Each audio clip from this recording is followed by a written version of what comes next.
Bismillah, elhamdülillah, es-salatu vesselamu ala Resulillah, amma ba'd, esselamu aleyküm ve rahmetullah.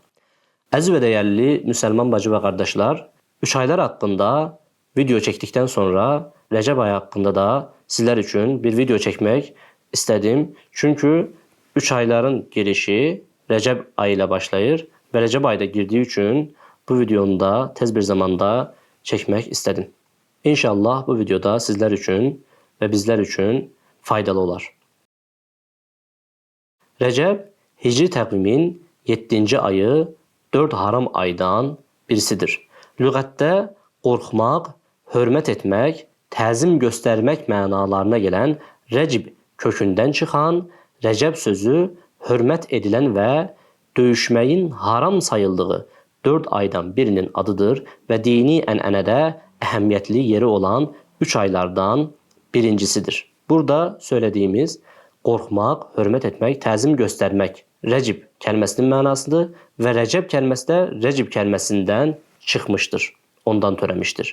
Və Rəcəb kəlməsinin mənası da hörmət edilən və döyüşməyin haram sayıldığı bir aydır. Cahiliyyə dövründə Rəcəb ayı boyunca, yəni İslamdan öncəki dövrdə Rəcəb ayı boyunca müharibə və basqınlardan uzaq durulur, xüsusilə də ilk 10 gündə oruç tutulur. Ümrə ziyarətləri edilir və bütlərdən ibarət olan tanrılara Atirə və ya Rəcəbiyyə adlanan qurbanlar təqdim edilirdi.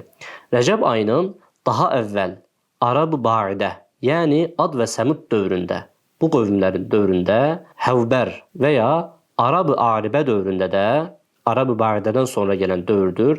Arab-ı Aribə dövründə isə Əsəm, yəni bu əsəm mənası kar deməkdir, adlandırıldığı qan tökməyin, mala və namusa toxunmağın qadağan olduğu bu ayda savaş, dalaş və silah səsləri, imdad çağırışları eşidilmədiyi üçün bu adla anıldığı rəvayət edilir. Yəni imdad səsləri eşidilmədiyi üçün kar mənasında olan Əsəm kəlməsi ilə bu ay adlanırdı. Quran və hədislərdə Rəcəb. Quran-ı Kərimdə Rəcəb kəlməsi keçməsə də müxtəlif ayələrdə haram aylardan bəhs edilərək bu aylara hörmət göstərilməsi əmr edilir. Məsələn, Bəqərə surəsi 194-cü ayət cəlilə. Bu ayədə Allah Teala mealen belə buyurur: haram ay haram aya görədir. Haram olanları pozmağın cəzası qisas almaqdır. Kim sizə qarşı təcavüz etsə, siz də ona qarşı onun təcavüz etdiyi qədər təcavüz edin. Ayetin devamı vardır. Diğer bir ayete geçim. Yine Bəqərə surəsi 117-ci ayət cəlilədə Allah Teala mealen buyurur ki: səndən haram ayında vuruşmaq barədə soruşsalar, de, bu ayda vuruşmaq böyük günahdır. Yine ayetin devamı vardır. Başka bir surede ve ayette ise Maide suresi 2. ayet cəlilədə yine Allah Teala mealen buyurur ki: ey iman getirenler, Allah'ın nişanələrinə, haram aylara, qurbanlıq heyvana, boynuna nişan taxılmış qurbanlıq heyvanlara, Rəbbinin lütfünü və razılığını diləyərək Beytul Haram'a gələnlərə qarşı hörmətsizlik etməyi halal saymayın.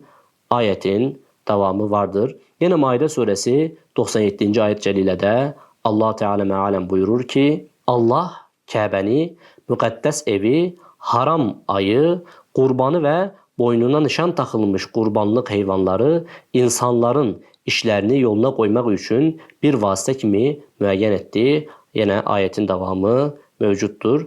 Yine Tövbə suresi 5. ayədə haram aylar bitdikdə müşriklərə harada rast gəlsəniz onları öldürün, əsir tutun. Yani bu şekilde ayetin devamı mövcuddur. Tövbə suresi 36. ayət cəlilədə yine Allah Teala mealen buyurur ki: həqiqətən Allah yanında ayların sayı 12'dir. Bunu da Allah göyləri ve yeri yarattığı zamanda kitaba yazmıştır. Bunlardan 4'ü haram aylardır. Yani bu şekilde ayetin devamı mevcuttur. Niye ayetlerin devamını demedim? Çünkü bize lazım olan yerleri söyledikten sonra maksat hasıl olduğu için devamını zikretmek istemedim. Resulullah haram ayları Zülqade, Zülhicce, Mühərrəm və Rəcəb olarak açıklamıştır. Haram ayların fərqli bir əhəmiyyətə və hörmətə sahib olduğu bu aylarda edilən yaxşılıq və pisliklərlə başqa vaxtlarda edilənlərdən daha artıq savab və cəza veriləcəyi barədə ümumi qəbul vardır. Rəcəb ayının fəziləti və hədislər. Rəcəb ayının haram aylardan biri olmaqdan əlavə fərqli bir üstünlüyünün olub-olmaması alimlər arasında müzakirə edilmişdir. Bəli, haram aylardandır, amma bundan fərqli olaraq Rəcəb ayının özünə məxsus bir üstünlüyü var mıdır, yox mudur? Bu haqda alimlər müzakirə etmişlər, ixtilaf etmişlər. Mənbələrdə Rəcəb ayının fəzilətinə və bu aya xas ibadətlərə dair çox sayda rəvayət yer almışdır. Klassik ədəbiyyatda bu rəvayətləri toplayan müstəqil əsərlər mövcuddur. Lakin hədis alimləri bunların böyük əksəriyyətinin uydurma, əhəmiyyətli bir qisminin isə zəif olduğunu bildirmişlər. Yəni baxın, bu xüsusda müsəlmanlar diqqətli olmalıdır. Hansı hədisi hansı formada alacaqlar, nə şəkildə istifadə edəcəklər? Hər kəsdən hədis alınmaz, hər kəsdən alınan hədis ilə də əməl edilməz. Əhli insanlardan, əhli şəxslərdən dini biliklər alınar və buna görə də əməl edilər. Çünki bəzi hocalar və bəzi alimlər ibadət olsun deyə, ibadət etsin deyə insanlar uydurma və zəif hədislərdən çox-çox istifadə edirlər. Resulullahın Rəcəb ayı daxil olduqda Allahım Rəcəb və Şabanı bizə mübarək et və bizi Ramazana çatdır formada dua etdiyi barədəki rəvayət zəif hədislər içərisində yer alsa da, bu ayların fəziləti haqqındakı hədislərin içində də ən çox güvənilən hədis sadəcə budur. Resulullah'a isnad edilən Rəcəb Allahın ayıdır, Şaban mənim ayımdır. Ramazan isə ümmətimin ayıdır hədisi və ya Rəcəb ayının digər aylara üstünlüyü Qur'anın digər sözlərə üstünlüyü kimidir formasındakı sözlərlə və Rəcəb ayının ilk gecəsində və ya hər hansı bir gecəsində müəyyən bir namaz qılmağa təşviq edən rəvayətlərin düzgün, doğru əsaslarının olmadığı hədis alimləri tərəfindən təsbit edilmişdir. Yəni bu şəkildəki rivayətlərdə hədis alimlərinin əksəriyyətinə bağlı qalmaq tövsiyə olunur. Rəcəb ayında oruc və ibadətlər. Bu ayda edilən bəzi ibadət və tətbiqlərdə alimlər arasında mübahisə mövzusu olmuşdur. Fikir ayrılıqlarının təməlində alimlərin zəif də olsa bu cür rəvayətlərlə nafilə ibadətlər mövzusunda əməl edilib-edilməyəcəyi və ya bu aya xas özəl ibadətlərin nafilə ibadətlərlə əlaqəli ümumi hökmlərin əhatəsinə girib-girməyəcəyi ilə bağlı anlayışları və bidət anlayışı qarşısındakı fərqli mövqeləri dayanır. Rəcəb ayına xas ibadətlər içərisində ən çox müzakirə ediləni bu ayda oruç tutma məsələsidir. Yəni bu aydakı rivayət olunan ibadətlər arasında da ən çox müzakirə olunan bu aydakı tutulan oruc haqqındadır. Əslində müəyyən günlər xaricində hər zaman tutula biləcəyi və haram aylardan biri olaraq Rəcəb ayının bir özəlliyinin olduğu qəbul edilir. Yəni Rəcəb ayı haram aylardan olduğu üçün, yəni bunun bu özəlliyi olduğu üçün oruç tutulması müstəhəb qəbul edilir. Belə ki, haram aylarda oruç tutmağı təşviq edən hədislər mövcuddur. Yəni haram aylarda oruç tutması haqqında hədislər var. Bu səbəbdən dolayı da Rəcəb ayında oruç tutmağı müstəhəb qəbul etmişlər. İbn Ömər və Həsən Əl-Bəsri kimi sahabə və tabiinlərin haram ayların hamısında oruç tutduqları rəvayət edilir. Resulullahın Rəcəb ayında oruç tutmağı qadağan etdiyi yönündəki hədis, yəni belə bir hədis də vardır ki, Resulullah Rəcəb ayında oruç tutmağı qadağan edir. Sənədindəki zəiflik səbəbilə bu ümumi hökmü xüsusiləşdirici olaraq qəbul edilmir. Yəni Peyğəmbərimiz haram aylarda oruç tutmağı tövsiyə edir və belə bir hədis də var ki, Rəcəb ayında oruç tutmağı qadağan edir. Bu hədis də sənədində bir zəiflik olduğu səbəbilə də ümumi olan haram aylarda oruç tutulduğu haqqındakı ümumi hökmü xüsusiləşdirib də ortadan qaldırmır. Buna görə də bəzi alimlər bu mövzu ilə əlaqəli zəif rəvayətlərin bir-birini dəstəklədiyini və nafilə ibadətlər barəsində bu cür hədislərə dayanılmasının caiz olduğunu iləri sürərək Rəcəb ayında oruç tutmağı müstəhəb sayır. Yəni bəzi alimlər zəif rivayətlər bir-birini tamamladığı üçün, bir-birini dəstək verdiyi üçün Rəcəb ayında nafilə ibadətlərlə məşğul olmağın müstəhəb qəbul etmişlər. Bunlar bəzi alimlərdir. Buna qarşılıq da bəzi alimlər cahiliyyə dövründə olduğu kimi Ramazan ayını kölgədə qoyacaq şəkildə Rəcəb ayına xüsusi bir müqəddəslik verilməsi və xalqın bunu məcburi bir ibadət kimi qəbul etməsi narahatlığından dolayı bu ayda oruç tutmağı məsləhət görmürlər. Bu alimlər öz fikirlərini Həzrət Əbubəkir, Ömər, İbn Abbas, İbn Ömər kimi sahabələrlə bəzi tabiin alimlərinin söz və tətbiqləri ilə əsaslandırmağa çalışırlar.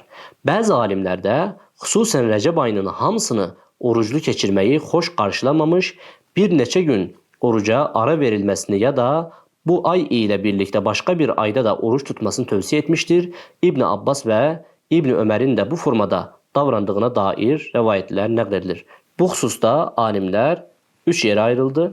Birinci qismdəki alimlər Rəcəb ayında oruç tutula bilər və hamısı tutula bilər və bu da müstəhəbdir. İkinci qismdəki alimlər Ramazanı kölgədə buraxacağı səbəbilə bu ayda oruç tutmaq doğru deyildir deyənlər. Üçüncü qismdəki alimlər isə bu ayda oruç tutula bilər, amma biraz boşluq buraxaraq. Yəni hamısını deyil, bir qismini boşluq buraxaraq və ya başqa bir ayda da oruç tutaraq tutula bilər demişlərdir.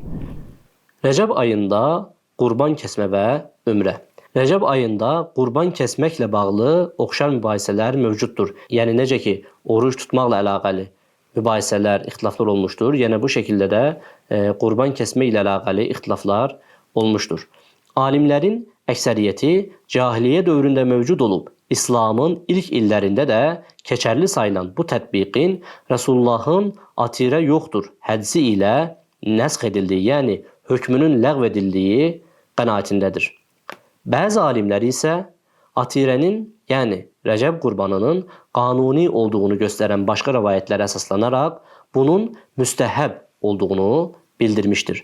Rəsulullahın bu tətbiqi ləğv etmədiyini, sadəcə məcburi bir ibadət sayılması xüsusiyyətini aradan qaldırdığını, həmçinin bu qurbanın bütlər üçün deyil, Allah üçün kəsilməsini vurğuladığını qeyd etmişlərdir.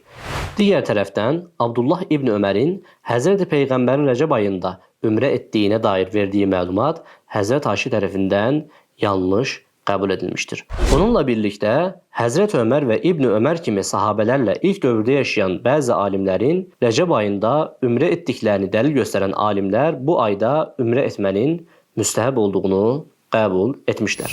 Rəcəb ayının xüsusi gecələri. Rəcəb ayının ilk cümə gecəsi müsəlman cəmiyyətinin dini mədəniyyətində rəqaib qəndili kimi qeyd olunur.